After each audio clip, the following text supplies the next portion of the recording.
सभी दोस्तों को नमस्कार। Welcome to 8 hours study. दोस्तों बहुत बहुत स्वागत है। संस्कृत में बहुत सारे बच्चों को डर होता है इस चीज़ का कि संस्कृत कैसे करेंगे। वो तो हम लोग बहुत समय पहले ही छोड़ चुके हैं पढ़ना, लेकिन आपको मैं बता दूं कि संस्कृत पढ़ना भी उतना ही आसान हो जाएगा आपके लिए जितना कि आपके लिए हिंदी। तो पूरा वीडियो ज़रूर देखिएगा, बहुत सारी चीज़ें सीखने वाले हैं और 15/15 संस्कृत में आपका पेडागॉजी में 100% आएगा। तो चलिए बिना किसी टाइम वेस्ट के चीज़ों को शुरू करते हैं। चैनल को सब्सक्राइब नहीं करा तो कर लीजिएगा, नीचे लाल बटन दबा करके, ताकि अगली आने वाली अपडेटेड और गुड कंटेंट आपको मिल सके। तो उत्पादन कौशल अस्थि, अस्थि मतलब होता है। उससे पहले कुछ टैग वर्ड्स मैं आपको दिखा देता हूं। संस्कृत के भी कुछ टैग वर्ड होते हैं दोस्त, ये सभी लोग बताते हैं टैग वर्ड। तो ये संस्कृत के टैग वर्ड्स हैं, संस्कृत पेडागॉजी के नहीं है। पेडागॉजी के टैग वर्ड्स मैं अभी कराऊंगा। तो ये जो चीज़ें हैं ना, इसको एक बारी आप लोग स्क्रीनशॉट लेकर के देख लेना, या टेलीग्राम चैनल पर आपको देखने को मिल जाएगा। तो लिंक है डिस्क्रिप्शन बॉक्स में, देख लीजिएगा। वीडियो अच्छा लगेगा तो अप्रिशिएट करने के लिए लाइक का बटन जरूर दबाइएगा। तो यहाँ पर देख सकते हैं अस्थि मतलब है नास्ति, न अहम, स मतलब तुम, वह त्वम मतलब तुम, वयम मतलब हम सब। ये सारे जो हैं शब्द थोड़े से इस्तेमाल होंगे, बहुत ज़्यादा जो होते हैं वो इस्तेमाल होते हैं, जैसे अस्ति, इति, तदा, यति। ये सारी चीज़ें थोड़ा सा इस्तेमाल होती हैं, ठीक है। अधोलिखित, ये सारे शब्द थोड़े से दिखने को ज़्यादा मिलेंगे आपको। तो चलिए पहला प्रश्न स्टार्ट करते हैं। यहाँ पे उत्पादक कौशलम अस्ति। तो उत्पादक कौशल के बारे में बात की जा रही है। तो हिंदी में भी आपको पता है उत्पादक कौशल किसके बारे में बात की जाती है। उत्पादक कौशल ये होते हैं जो कौशल आपके उत्पन्न होते हैं, ठीक है। तो वो उत्पन्न कैसे होंगे, जो भी आपके कौशल होंगे वो उत्पन्न कैसे होंगे, या तो लिखने के द्वारा और साथ साथ बोलने का। तो जब भी आप बोलोगे और लिखोगे तो यहाँ पर उत्पादन एक देखने को मिलेगा, ठीक है। तो याद रखिएगा संभाषण और लेखनम ये इंपॉर्टेंट है, बार बार पूछा जाता है। श्रवण और पठन ये गलत हो जाएगा, पठन लेखन ये गलत हो जाएगा, श्रवण संभाषण गलत हो जाएगा। संभाषण और लेखन आपको ये हिंदी में भी ये प्रश्न देखने को मिलेगा, ठीक है। तो याद रखिएगा लिखना और भाषण देना ये इंपॉर्टेंट है, लिखते समय भाषण देना ये इंपॉर्टेंट है, ठीक है ना। और बोलते समय लिखना ये भी इंपॉर्टेंट है। ये सारी चीज़ें जो हैं उत्पादक कौशल के भाग हैं, ठीक है, और ये प्रकार हैं। चलिए अगला प्रश्न है कि पठन समय अधस्तनेषु कस्य महत्वम सर्वाधिकम, ठीक है। अध अधस्तनेषु कस्य महत्वम सर्वाधिकम, ठीक है। तो पढ़ते समय किस चीज़ का महत्व सर्वाधिक है। तो कुछ कुछ मोटे मोटे शब्द आप पकड़ेंगे। पठन समय, ठीक है। क से मतलब कैसा, महत्व, सर्वाधिक मतलब किसका महत्व सर्वाधिक है। तो याद रखिएगा जब पढ़ते हैं तो आपका सबसे ज़्यादा महत्व किस चीज़ का होता है। उच्च स्वरेण पठनम, ऊंचे स्वर में पढ़ना, ऐसा नहीं है। पाठस्य अर्थ अवगमन, ठीक है, अवगमनम, ठीक है। पाठस्य प्रत्येक शब्दस्य पठनम, प्रत्येक शब्द को पढ़ना जरूरी है। धारा प्रवाह है, तो धारा प्रवाह तो बिल्कुल निगेटिव हो जाता है। बच्चों को बोला जाता है धारा प्रवाह पढ़ना है, नहीं ऐसा नहीं है, उसका अर्थ निकलना चाहिए, ऐसा पढ़ना है, तो ये गलत है। अब मान के चलिए कि मैं ही संस्कृत पढ़ते पढ़ते कहीं कहीं अटक जाता हूँ, इसका मतलब ये नहीं है कि मुझे संस्कृत नहीं आता। इसका मतलब ये भी नहीं है कि मैं बहुत बड़ा संस्कृत का विद्वान हूँ। इसका मतलब ये है कि मैं जो चीज़ें पढ़ा रहा हूँ उसका अर्थ निकलना चाहिए, और वो अर्थ ये होना चाहिए कि चीज़ें आपके समझ में आना चाहिए। यही तो बता रहा ना, पढ़ते समय पढ़ाते समय क्या महत्व होना चाहिए, इंपॉर्टेंट किस चीज़ की होनी चाहिए। धारा प्रवाही तक नहीं। बहुत सारे बच्चे जज करने लगते हैं, सर तो आप तो संस्कृत ही नहीं पढ़ पा रहे हो, आप तो फंस जा रहे हो बोलते बोलते। तो भैया मैं कोई पंडित नहीं हूँ कि यहाँ पर संस्कृत का उच्चारण आपको करूँगा। ये शब्द हैं, शब्दों को बोलते बोलते अटकता है हर इंसान, आप भी अटकोगे, बड़े बड़े टीचर अटक जाते हैं। तो याद इस चीज को रखिएगा कि पढ़ते समय अर्थ इंपॉर्टेंट होता है, कि अर्थ आपको समझ में आना चाहिए और मैं समझा पाऊं, ये इंपॉर्टेंट होता है दोस्त, ठीक है। चलिए एक और प्रश्न है। शिक्षिका स्वकक्षायाः बालान् युगलेषु विभजति, तान् युगलान् स्वपुस्तिकाना विनियम कृत्वा निर्देशानुसार संशोधनम कर्तुम सूचयति, एवं सा किम कर्तुम इच्छति। अब यहाँ पर बात ये की जा रही है कि स्वकक्षा के बालक जो हैं युगल में विभाजित कर दिए गए हैं। मतलब आपके कक्षा के जो बालक हैं वो एक ग्रुप बना दिया गया है और उन लोगों को विभाजित कर दिया गया है। प्रत्येक युग में सबके अपने अपने पुस्तक हैं, उनको क्या करना है, विनिमय करना एक दूसरे को, निर्देशानुसार किसके, संशोधन करने के लिए। तो यहाँ पर एक शिक्षक जो होगा इनके किताबों को बोलेगा कि एक दूसरे को आप लोग एक्सचेंज करेंगे, और निर्देश देगी कि इसमें संशोधन करना है, क्या क्या चीज़ें जरूरी हैं। तो समझ में आ रहा है, आप लोगों के क्लास में भी होता होगा। ये है और ये है, दो डेस्क हैं, यहाँ पर की कॉपी यहाँ पर चली गई, यहाँ की कॉपी यहाँ चली गई, और मैंने बोला कि तुम इसकी कॉपी का मूल्यांकन करोगे, तुम इसकी कॉपी का मूल्यांकन करोगे। ये रही बात। अब इसको क्या कहा जाता है, तो इसको सामूहिक मूल्यांकन नहीं कहा जाता। इस चीज़ को याद रखिएगा। सामूहिक जो है पॉजिटिव वर्ड्स होते हैं, लेकिन जो सामूहिक जो वर्ड है ना, ये वहाँ पर काम करेगा जहाँ पर टीचर जो है सभी बच्चों को एक साथ पढ़ाने की बात करे। लेकिन सामूहिक मूल्यांकन तो यहाँ नहीं हो रहा है, यहाँ पर समकक्षी मूल्यांकन हो रहा है। मतलब समान कक्षा के बच्चे जो होते हैं वो समान तरीके से मूल्यांकन कर रहे हैं, ठीक है ना। अब कहने का मतलब है सामूहिक मूल्यांकन में जैसे मैं सभी बच्चों का समान मूल्यांकन करूंगा, किसी के साथ भेदभाव नहीं करूंगा, जिसको जितना नंबर देना है एक क्वेश्चन पे उतना ही नंबर दूंगा, ताकि 50 में 50 हो सके। मान के चलो 50 नंबर में 10 क्वेश्चन है तो सब में 5-5 नंबर के क्वेश्चन बटे हुए, तो सबको 5-5 ही दूंगा। ऐसा नहीं है कि किसी को 7 नंबर दे दिया, किसी को 10 नंबर दे दिया, नहीं, समान मूल्यांकन होगा, सभी मेरे लिए बराबर है। लेकिन समकक्षीय मूल्यांकन ये होता है कि समान कक्षा का जो बच्चा है, हम उसी कक्षा के हैं तो हम उसकी कॉपी चेक करेंगे और वो हमारी कॉपी चेक करेगा, तो एक दूसरे की कॉपियों को चेक करना, ये जो होता है आपका समकक्षीय मूल्यांकन होता है। तो ठीक है, इसके अलावा कुछ देखने की जरूरत नहीं है, स्व मूल्यांकन होगा नहीं। अगर एक्सचेंज कर दिया तो आप खुद का मूल्यांकन कर नहीं सकते। संशोधन की बात की जा रही है, लेकिन मूल्यांकन के बाद ही संशोधन की बात की जाएगी कि उसमें कमियां क्या है। तो ये सब तो आंसर जो है निपट गए। मजा आ रहा है तो चैनल को सब्सक्राइब जरूर कीजिएगा, वीडियो को लाइक जरूर कीजिएगा दोस्त। चलिए, प्राचीन काले गुरुः स्व शिष्यान् केन विधिना शिष्यति स्म। क्या होगा इसका आंसर? आगमन विधिना, व्याख्यान विधिना, अनुसंधान विधिना, प्रयोगशाला विधिना। तो देखिए, मैंने आपको कल भी बताया था इस चीज के बारे में कि प्राचीन काले गुरुः स्व शिष्यान् केन विधिना शिष्यति स्म, मतलब कि पहले, बहुत पहले प्राचीन काल में गुरु जो है वह अपने शिष्य को केन मतलब किस विधा मतलब विधि से शिष्य देते थे, मतलब शिक्षा देते थे। तो मैंने आपको बोला पहले के लोग जो थे वो व्याख्यान विधि से शिक्षा देते थे, सिर्फ और सिर्फ बोलना, अपने विचार प्रस्तुत करना, विषय वस्तु के बारे में बातचीत करना, सिर्फ व्याख्या के माध्यम से वहां पर देखने को मिलता था। आज होता है कि उदाहरण प्रस्तुत कर देना, विधि प्रस्तुत कर देना, लेकिन उस समय सिर्फ व्याख्या होती थी, कोई उदाहरण नहीं, कोई नियम नहीं, सिर्फ और सिर्फ व्याख्या कि वो ऐसा है, वो वैसा है, ऐसी चीजें हैं, वैसी चीजें हैं, बहुत सारी चीजें हैं, उसको भी आपको पढ़ना है दोस्त।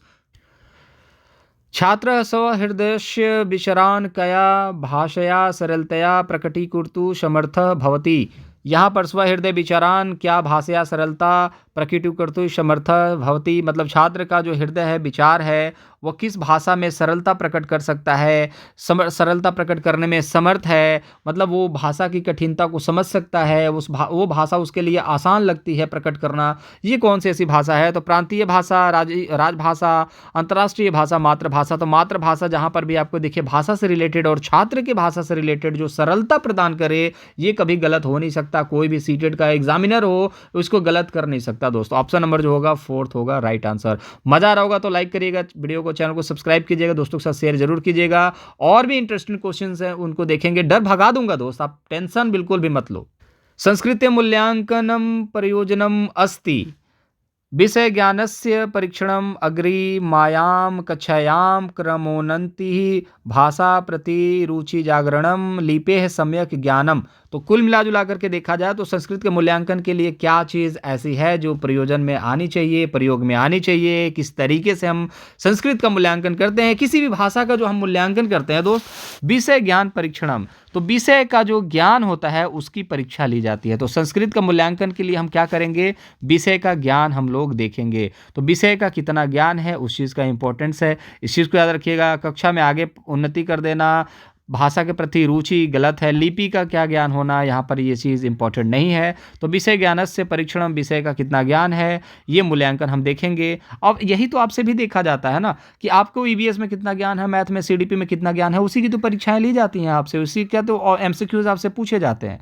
इंपॉर्टेंट ये सारी चीज़ें हैं दोस्त। चलिए नेक्स्ट क्वेश्चन देखते हैं दोस्त कि कक्षाभिनयरहितो या प्रक्रिया भवति सा वर्तते। अब इस तरीके से अगर संस्कृत पढ़ा जाए तो बड़ी आसानी से पढ़ा जा सकता है, लेकिन अगर आप हिंदी के जैसे पढ़ोगे तो गड़बड़ तो आपसे भी होगी दोस्त, आप नहीं पढ़ पाओगे। तो इसको आप एक जो बोलते हैं ना, छंद, ताल, लय, इन सभी चीज़ों में आपको पढ़ना पड़ेगा इन सभी चीज़ों को। बालका नाटका पात्राणाम अभिनयम कुर्वन्ति, ठीक है। तो यहाँ पर नाटक पात्र का अभिनय करते हैं बच्चे। अभी इसमें क्वेश्चन क्या कह रहा है इस चीज़ को देखिए। कक्षा में जो है वो जो बच्चे हैं वो अभिनय की प्रक्रिया को करते हैं, तो बताइए उस चीज़ के बारे में, किस चीज़ के बारे में बात की जा रही है। एक शिक्षक जो है वहाँ पर क्या कर सकता है, शिक्षक क्या बात करता है उस चीज़ के बारे में। तो बालक जो है नाटक का पात्र अभिनय करते हैं। तो कक्षा में जब अभिनय की बात की जा रही है तो जो बच्चे होंगे वो कक्षा में नाटक का पात्र तो नहीं कर पाएंगे। अब मान के चलिए कक्षा में किसी चीज़ का अभिनय करना है तो नाटक का एक पात्र होने के लिए आपको एकदम बिल्कुल ड्रामा जैसा सिचुएशन क्रिएट करना पड़ेगा। तो कक्षा में अभिनय करने के लिए नाटक का पात्र का अभिनय करना कुर्वन्ति, ये गलत हो गया, ठीक है। अब यहाँ पर शिक्षक कथया पत्रानुसारम व्याख्याम करोति। शिक्षक जो है वो पत्र के जो आपके जो पुस्तिका में चीज़ें लिखी हुई हैं, जो पात्र हैं, उसी के अनुसार वो सारी चीज़ों की व्याख्या करता है। कहने का मतलब है कि एक स्टोरी है जिसमें बहुत सारे पात्र हैं, उन सभी पात्रों के बारे में वो व्याख्या करता है और बच्चों से ये कहता है कि तुम अभी इन सभी पात्रों के बारे में तुम अपना क्या करोगे, अभिनय करोगे। तो क्लास में इसी तरीके की अभिनय की बात की जाती है। आपको भी पता है, आपने भी पढ़ाई करी होगी जब छोटे स्कूल में, तो छोटे छोटे बच्चों को एक अभिनय की बात कर दी जाती है कि तुम जो हो वो गुड़िया हो, तुम गुड्डे हो। कुल मिला जुला करके इस तरीके की कुछ कहानियां बन जाती हैं और उन कहानियों को करने के लिए कहा जाता है। तो शिक्षक जो जिस पात्र के अनुसार आपसे बात करेगा, उसी की व्याख्या आपको करनी है, उसी की अभिनय आपको करनी है। तो option number second right answer होगा। चलिए, मजा आ रहा होगा दोस्त। शिक्षणम इति पदस्य यह अर्थ अस्ति लालनम, सेकंड जो होगा प्रेरणम, बोधनम, ज्ञानस्य संक्रमणम। मजा आ रहा होगा दोस्त। अब डर धीरे धीरे खत्म होगा, कॉन्फिडेंस आएगा, टेंशन मत लो, ठीक है। कॉन्फिडेंस बिल्कुल आएगा दोस्त। अगर इस चैनल के साथ जुड़े हो तो कॉन्फिडेंस सबसे इंपॉर्टेंट चीज़ है, वो लेकर के जाओगे पेपर में। हाथ पैर कांपेंगे नहीं, इस चीज़ को लेकर के निश्चिंत रहना दोस्त, हाथ पैर कांपने नहीं दूंगा मैं। शिक्षणम इति पदस्य यह अर्थ आस्ति, इसका मतलब यह है कि ज्ञानस्य संक्रमण, मतलब कि शिक्षण से क्या होता है, ज्ञान का संक्रमण होता है। संक्रमण मतलब फैलाव। इस चीज़ को आपको पता है ना कि कोरोना का संक्रमण, तो कोरोना फैल रहा है, मतलब कि ज्ञान फैल रहा है। तो ज्ञानस्य संक्रमण, संक्रमणम, ये जो होगा आपका राइट आंसर होगा। मैं भी क्या कर रहा हूँ, शिक्षण के माध्यम से ज्ञान को ही तो बता रहा हूँ ना, ताकि आप इस ज्ञान को बच्चों के ऊपर, उन जो नन्हे नन्हे बच्चे होंगे जिनको आप पढ़ाओगे, उनको अच्छा एजुकेशन दे सको, उनके साथ भेदभाव ना करो, उनके साथ वो हर एक चीज़ करो जो कि नियम कानून के दायरे में हो, एक अच्छे बच्चे के जो उज्जवल भविष्य के दायरे में हो, ताकि वो उसका जो फ्यूचर है वो बर्बाद ना हो सके। ये ज्ञान इंपॉर्टेंट है, इसको ले करके जाइएगा आप लोग, बहुत ज़रूरी है, ताकि बच्चे जो है उनका भविष्य जो है उज्जवल हो। संस्कृत भाषायाः शिक्षणं कथं भवेत्, संश्लेषणात् विश्लेषणात् प्रति, सरलात् कठिनं प्रति, कठिनात् सरलं प्रति, सूक्ष्मात् स्थूलम प्रति। तो यहाँ पर देखोगे संस्कृत भाषा या शिक्षणम कथम भवेत, ये क्या है, संस्कृत भाषा का जो शिक्षण है वो क्या कहने की कोशिश कर रहा है, संस्कृत भाषा सीखी कैसे जाती है, तो आपको पता होना चाहिए। संश्लेषण से विश्लेषण, संश्लेषण मैंने आपको क्या बोला था कल, संश्लेषण मतलब कि सटा हुआ, जैसे कि ए बी सी डी सबको एक साथ जोड़ दो, वो होता है संश्लेषण विधि। विश्लेषण मतलब कि बीच से काट करके अलग कर दो, मतलब कि जो चीज़ें अलग अलग कर दी जाती हैं उसको विश्लेषण विधि। तो भाषा में इस चीज़ का बहुत दूर दूर तक कोई नामो निशान नहीं है दोस्त, इस चीज़ को याद रखिएगा। ये आपको साइकोलॉजी में काम करेगी, पेडागोजी में काम करेगी, पेडागोजी में, लेकिन यहाँ पर भाषा में नहीं। तो संस्कृत भाषा सरल फिर कठिन, आपको पता है। भाषा जो है आपको क से कबूतर, ख से खरगोश सिखाया जाता है, फिर जाकर के आप चीज़ों को और आगे जाते हो कि देखो कौवा उड़ रहा है, खरगोश सबसे तेज दौड़ रहा है। ये सारी चीज़ें कब सीखोगे, जब सरल सरल चीज़ें सीखोगे तभी तो सीखोगे ना। कठिन पहले ही सिखा दी जाए आपको चीज़ें। किसी बच्चे को आज तक आपने देखा है क्या जिसने वो जन्म लेने के बाद 1 साल के बाद क्या किया, उसने ना तो क बोला ना तो ख बोला, सीधे बोला मम्मी मुझे पानी दो। मम्मी डर जाएंगी, भाई क्यों आखिर ये सीधे पानी मांग रहा, ना तो इसने वाटर सीखा, पानी सीखा, ना तो दो सीखा, ना तो ए सीखा, ना तो बी सीखा, ये कैसे मांग लिया। तो सबसे पहले कठिन कोई भी इंसान नहीं सीख सकता। भाषा में तो सबसे पहले सरलता इंपॉर्टेंट है, तो सरलता इंपॉर्टेंट है, कठिनाई तो इंपॉर्टेंट है ही नहीं। सूक्ष्मता स्थूल ये तो भाषा का पार्ट है ही नहीं दोस्त, नॉनसेंस वाली बात हो जाएगी। Option number second right answer. Sanskrit भाषा शिक्षणस्य यत् प्रथम उपदेश्यं भवति, संस्कृतं ग्रहणात्मकम, क्या गलत लिख दिया, ग्रहणात्मक कलात्मकम अभिव्यक्तित्व। याद रखिएगा, संस्कृत भाषा शिक्षण जो है प्रथम उद्देश्य क्या होता है, आपकी अभिव्यक्ति, आपको बोलने को स्वतंत्रता जो दी जाती है, आप जो अपने बात को रखते हो सामने वाले के पास, आप कुछ रखोगे वो कुछ रखेगा, इसी को भाषा कहते हैं। सिर्फ आप अपनी बात को रख दो, सामने वाला बात को नहीं रख पाएगा तो भाषा नहीं है।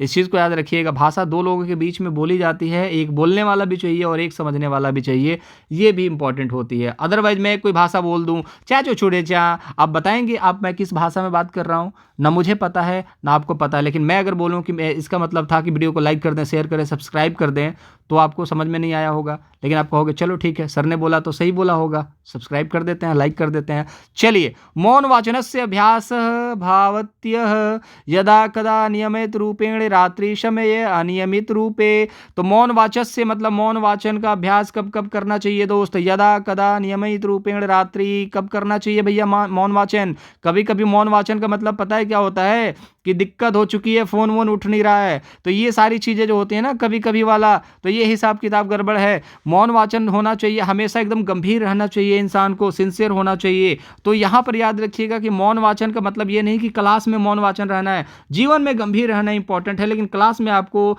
समाज के साथ रहना पड़ेगा, एक्टिविटी करनी पड़ेगी, सबके साथ इन्वॉल्वमेंट होना चाहिए। याद रखिएगा रात्रि समय के बारे में बात नहीं कर, रात्र में तो सब सोते हैं, तो मौन वाचन तो इंपॉर्टेंट है, नहीं तो पड़ोसी बोलेगा कि भैया सुधर जाओ, ठीक है। अनियमित रूपेण से नहीं, ऐसा नहीं कभी करा कभी नहीं करा, इससे कोई मतलब नहीं होता। जीवन में कंसिस्टेंसी इंपॉर्टेंट है अगर सफलता आपको चाहिए। तो चलिए, ये थी कुछ की आज के संस्कृत के कुछ वर्ड्स जिसको हम लोगों ने डिस्कस करा। आई होप आपको चीज़ें समझ में आई होंगी, मज़ा आया होगा दोस्त। और अगर मज़ा आया है ना तो आप चैनल को सब्सक्राइब ज़रूर कर लेना।